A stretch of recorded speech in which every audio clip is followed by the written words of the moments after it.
Welcome to Own It, the podcast where we talk to real estate thought leaders about embracing your strengths, taking your career to new heights, and owning your future. I'm Hillary Saunders, co-founder and chief broker officer at Side, along with my very coffee enthusiastic co-host, Spencer Kroll. Good morning, sir. I always look forward to how the adjective you're going to, I don't know, I'm not sure if coffee enthused is an adjective, but I'm just going to let it go this time. It's all right. Well, another coffee enthusiast, but more importantly, I'm excited to speak to our next guest, and I'm going to keep his intro short because I want to take as much time with him as I can. But Mike DelPrete has created this amazing following and being internationally recognized for his thought leadership in real estate tech. He also teaches a really cool class at the University of Colorado Boulder, which one of these days I'm going to get myself over to somehow, some way. But without further ado, Mike DelPrete, thank you so much for taking the time in your morning to speak with us. I'm so excited that you're here. My pleasure. Happy to be here. Before we start, I do want to just ask you what type of coffee you had this morning, because I know you have an affinity for Nespresso. So curious minds want to know. Yeah. So I have a espresso machine downstairs. So I make a flat white here with oat milk. And the beans I'm currently using are actually all the way from New Zealand. A buddy of mine went back to Wellington. He went to my favorite cafe there and got me a giant bag of beans. So that's what I'm using, and I am well caffeinated. Wait, are they sourced from New Zealand, or are they No. Oh, okay. You cannot grow coffee in New Zealand. They're roasted there. Never. Okay. They're roasted in New Zealand. Okay. Yeah. All right. Yeah. And then Robusta or Arabica, do you have a preference? No preference. Okay. No preference. I'll take anything. All right. I hear you. Anything with caffeine. I love it. Yeah. Well, let's dive right in, because your story is so fascinating to me, and being in real estate tech and your ability and passion comes out in the analyzing of data and all this information. Where did your initial start and love of data come from? That's a great question. I mean, yeah, I'm thinking, way back 10, 20 years, I've always liked spreadsheets. When I used to play computer games or video games, I like strategy games. I don't know, it kind of goes back to that. Why? I'm not sure. I mean, that's kind of, it's not numbers and data and evidence. It's not a gray area, right? It either is or it isn't. There's a numerical attribute there. So there's some sort of psychological conditioning to me to find some comfort out of that. And I think I'm also truth obsessed. When I think about what I do right now, I really love this idea of transparency, being, open with the data and the evidence. I can't stand it when I read a press release or, you read some earnings statements from a company in our space. I mean, anywhere, but particularly in real estate tech, where you can just see what they're doing. It's like, oh, we're going to use this number and that number, and we're going to compare it to last quarter or last year. And I mean, it's like, man, it's so obvious how they're trying to manipulate the story with data. So I'm trying to do the opposite, use data to present the whole story, and then let other people, make their minds up and make decisions based off that data. Yeah, my favorite stat, I think, is when you notice everybody in real estate is the number one agent in their area. Right. I mean, I don't understand that. And there's always that asterisk of people that live at 155, Raven Drive. Like, oh, okay, well, you are the number one agent there. So, I'll give you that. I was listening to your podcast, which I love, by the way. I really, really love it. And I think you do great interviews. So apologies in advance for my interview style. But I heard that you really like history, and you were talking about how you put history into, and when you're looking at things, when you're looking at future trends, where do you find, I mean, what history are you looking at when you're looking at real estate trends? It's just a different way to think about things. I mean, I got my books out there, and I mean, I have books about strategy and, but it's like strategy for military campaigns, or you look at the Napoleonic Wars and you get stuff. And I mean, I don't go in with any kind of preconceived notions, but you can't help read through that and think about, Thermopylae or the Peninsula campaigns or anything like that. And I just relate it. I'm like, oh, wow, this is a lot like Zillow versus Homes.com. Or, oh, yeah, this is a lot, like this company and that. It's the same principles, right? It's like, where are you strong? Where is the enemy weak? How do we exert the maximum amount of pressure from our strength to where the enemy's weak, and that's how you win. So I keep a really open mind, and I think a lot of my, quote unquote best ideas, right? These insights. People tell me all the time, "Oh, Mike, we like your insights so much. We like your insights." I don't just kind of wake up in the morning and have these insights, right? They come to me, in the shower, when I'm out bike riding, or when I'm reading a book about something completely unrelated to real estate. Or like Spencer at 3 a.m. when he just wakes up and he's like, "Oh, I know exactly what I want to talk to Mike about this morning." I sent this long email and phone conversation with Hillary today. Yeah. And again, that's too much coffee at 3 a.m. Oh, that's what happens. So looking at history, this is really timely for me personally, because right now with, let's call it a slowdown in the market, higher interest rates, a lot of realtors are kind of having freak out sessions like, "Oh no, everything is cooling off. I don't know what I'm going to do." But if you've been in the business long enough and you actually look at the cycles, the 15, 20-year cycles, and you understand that there are certain years like the COVID years that are outliers, how can or how should the industry, the typical agent, be looking at it? Like, look back and realize that it's just part of the cycle. Like, you got to ride the wave, you got to adapt and pivot. What should they be focusing on? Yeah, well, I mean, it's this great thing. Like, focus on the things you can control, right? That's it. I mean, it just from a purely pragmatic standpoint, and I feel like I'm talking to my teenage daughters right now, right? But, from a purely pragmatic standpoint, there's things in life you can control, and there's things in life you can't control, right? You can't control if another boy likes you or not. You can't control, how somebody's going to react if you give them a critique or some feedback, right? You can't control interest rates, right? Nobody listening to this podcast can control interest rates or inventory, or if their, sellers, potential clients are going to decide to list their home today. You can't control that. There's a bunch of things you can control. And I mean, I'm not a real estate agent. I don't know what that is. I talk about it in some of my recent presentations, the idea of this last mile problem. If you're a real estate agent, you got to be really good at your job. That's something you can control. When you wake up, how many people are you going to talk to? What kind of conversations are you going to have with them? Are you going to build a meaningful relationship? Are you going to get back to everybody who's texted you or emailed you in the past day? Or are you just going to kind of flake out and, maybe one or two? Those are all things you can control. So, you can't live in ignorance. So yes, take a look at what's going on in the world, but my gosh, that would be like 1% of my day. And I'd spend the other 99% focusing on like the things I can actually control. The experience that an agent provides is the special sauce, right? That is the stock in trade. And I think that what separate brokerages out is what are they providing to the agent to help them give that experience to their client, right? Like, do you think that brokerages sometimes are concentrating on the wrong things? Market share instead of experience share? It's a really good question. It's hard to do this, live, right? Because I'm a deep thinker and I tend to like to think about things for more than 5 seconds before providing an answer. But I can tell you what comes up for me as you ask that, which is I'm not sure if brokerages can provide agents anything to allow them to give a great experience to customers, other than the freedom to be themselves and provide a great experience to customers in whatever way works for the agent, right? This isn't about, we have this new tech product that's going to help you provide a great experience. Like, that's just a bunch of BS, I mean, it doesn't matter what technology solution you're doing. It doesn't really matter.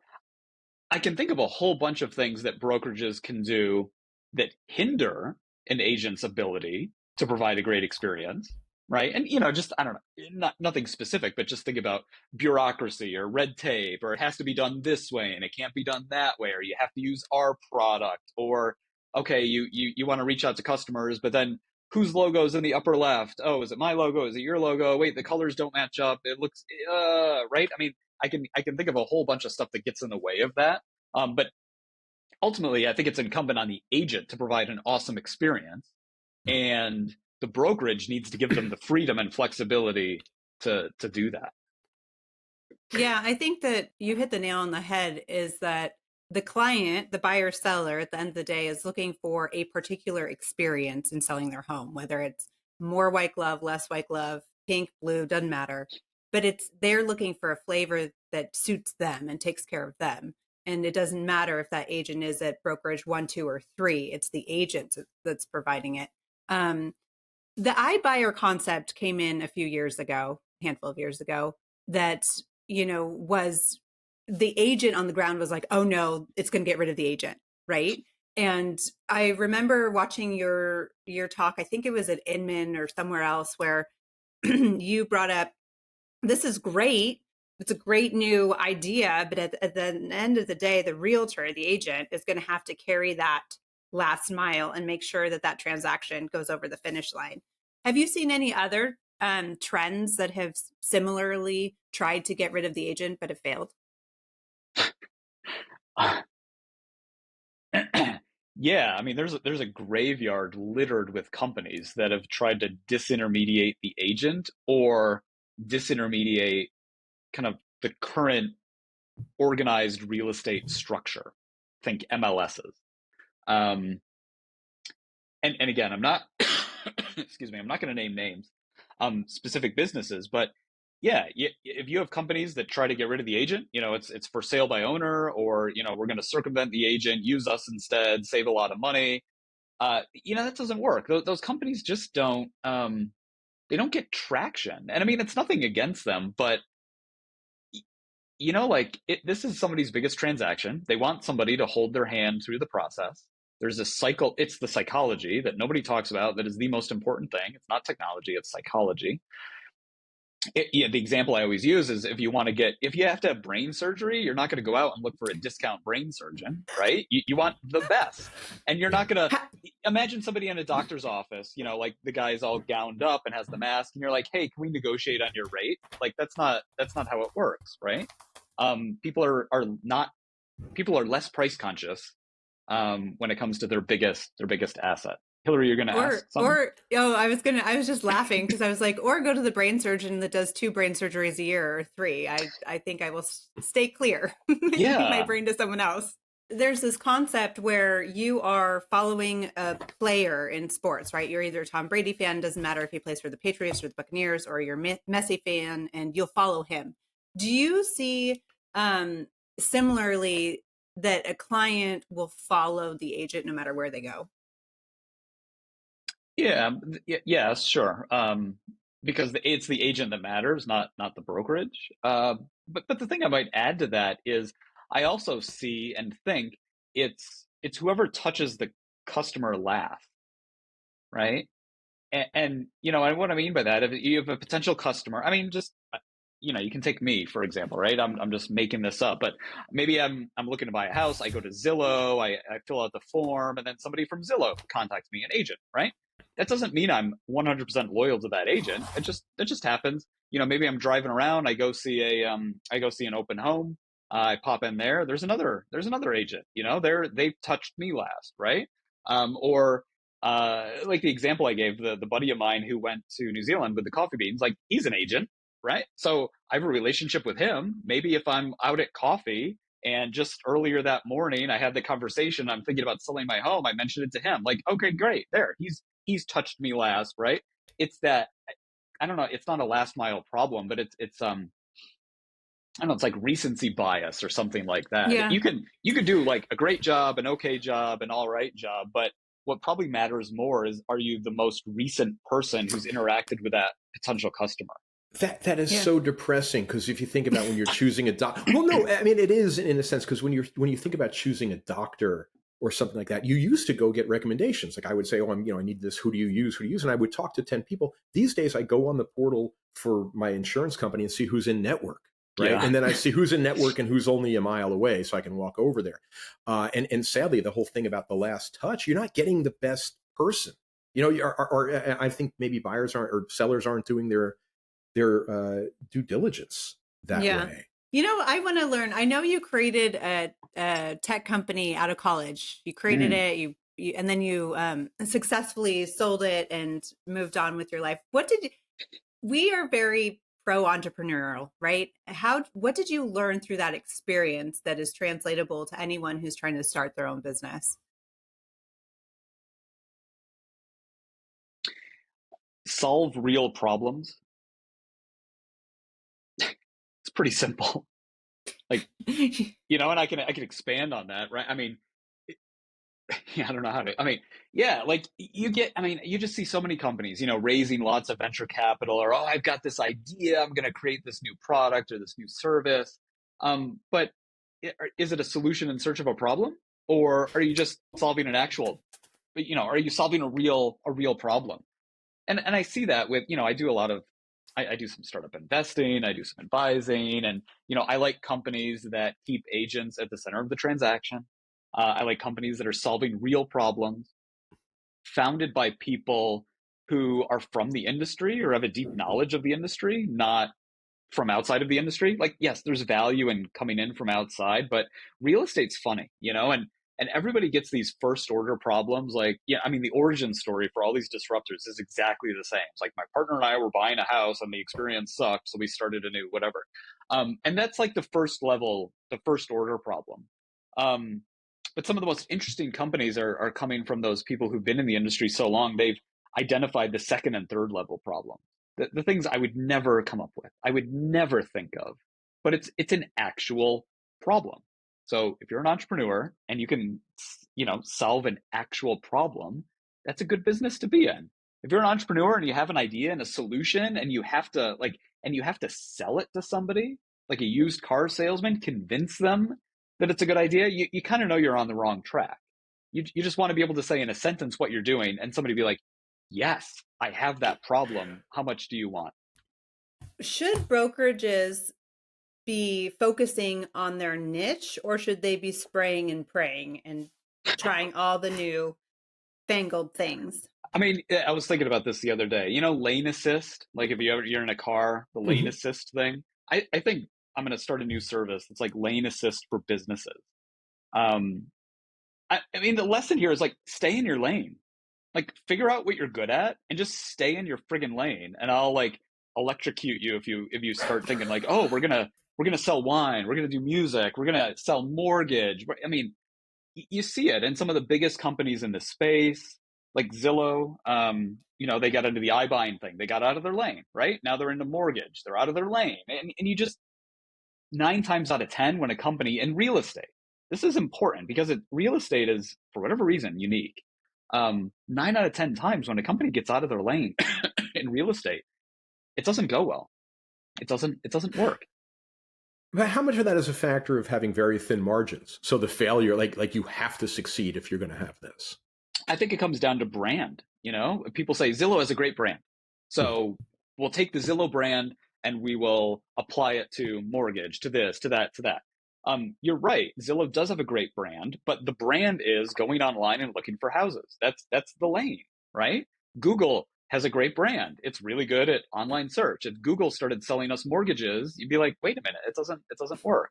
And I know this as an operator. When I was in New Zealand, I was working, for the largest internet conglomerate in the country. We had a great brand. 8 out of 10 Kiwis were members of our site. We had literally the whole population. Once you excluded the really old and the really young, everyone in New Zealand was a member of our site. We have a great, great brand. People love us. So we thought, oh, we can do whatever we want. We'll just apply that brand and go into these adjacencies. And it just didn't work. It didn't work.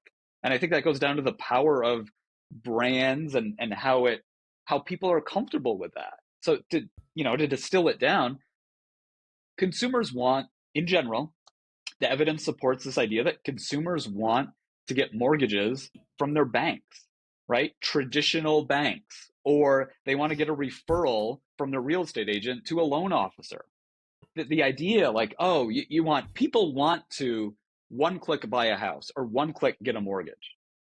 Do they? Like, I haven't met somebody who's saying like that's their number one problem right now. They're wandering around. They're like, man, I want to buy a house, but I just really want to be able to do it with one click on my phone.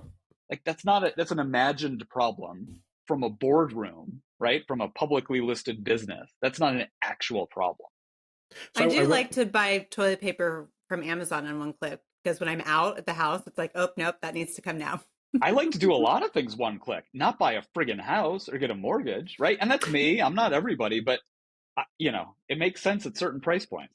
Well, so a lot of times the value proposition that a brokerage is going to give an agent, right, in terms of recruiting an agent, is saying, well, we have this app that will let your clients. I remember, like, I was with a company like, oh, they can do search on this, they can do search on that, and really they were used to doing search on another app. They were using Zillow or something else, and I'm giving them my app. And like, why am I going to use yet another thing, another platform I have to use? So, do you see that as a brokerage getting out of its lane by trying to provide tech like that?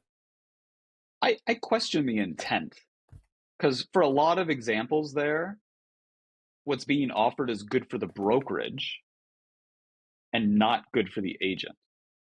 Or it's 10 times better for the brokerage than it is the agent. I don't want to say it's bad for the agent. But yeah, like a brokerage giving agents like an all-in-one app ecosystem, upload all your data, one click to connect to mortgage, one click for title. That sounds like something that's really good for the brokerage. They can make a lot of money and it's hard for the agent to leave. Like, really good for the brokerage.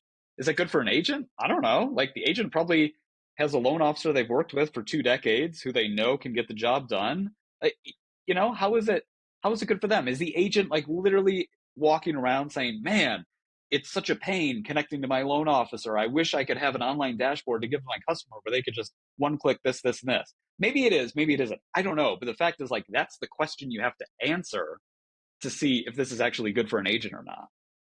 Yeah. Interesting. Hindsight is always 2020, right? We live and we learn through all the, failures and triumphs and everything like that. For you personally, is there anything that you would tell your younger self to do differently in your journey? No, I always struggle with that question because I'm really happy with my life and how it's turned out. And there's been ups and downs and hardships and all of that. But this is my life and I love it. And I wouldn't change a thing. So no, have I made mistakes? Yes, but I don't want to go back and undo that or anything like that. Yeah. I think where the rubber hits the road for me is when I think about my kids, right? The way you raise your kids is going to be different it's going to be affected by how you were raised and the life experiences you've had. So I think there's this idea, I'll give you an answer, right? There's this idea in American culture that you're kind of on this conveyor belt, like these things you have to do. You have to go to school and go to high school and take the PSATs and the SATs. Then you have to go to college and get a good 4-year degree. And, then you have student loans, and then you have to go out and get a job in corporate America. And if it's corporate America, maybe it's one of the big 4 consulting firms, and then you have to get a house, you have to get married, you have to have kids. It's this conveyor belt of these automatic assumptions. And I want to challenge my kids, and I would challenge everybody to just challenge the assumption. Like, you don't have to go to college. Like, nobody says you have to go to college. Dude, what do you want to do? What do you want to get out of life? What kind of experiences do you want to have? Where do you want to get to? And what's the next right step to get there? You can't plan it all out right now, but what makes the most sense? So I think that's kind of where I'm at when I think about the structure that I want to provide my kids. And this idea of just like critical thinking is so important, not to take anything for granted, not to assume anything, but to think about it for yourself, figure out what you want and how you can get there. I think that's extremely valuable, and challenge the status quo. Why is it there? Does it need to be there? Can it be changed? I love that concept too. Well, time is precious, and we want to thank you so much for joining us on Own It. And I want to give your podcast a plug. Context, which is a wonderful podcast. You can find it wherever you listen to your favorite podcasts. And then Mike, your website, right, is mikedp.com? Yep, that's right. Got a newsletter there. You can sign up and see all this stuff. And then you can also find Mike on LinkedIn as well. So thank you, Mike. Appreciate you very much. Yeah, my pleasure. Nice being here and good chatting with everybody. And we'll see you next time on another episode of Own It.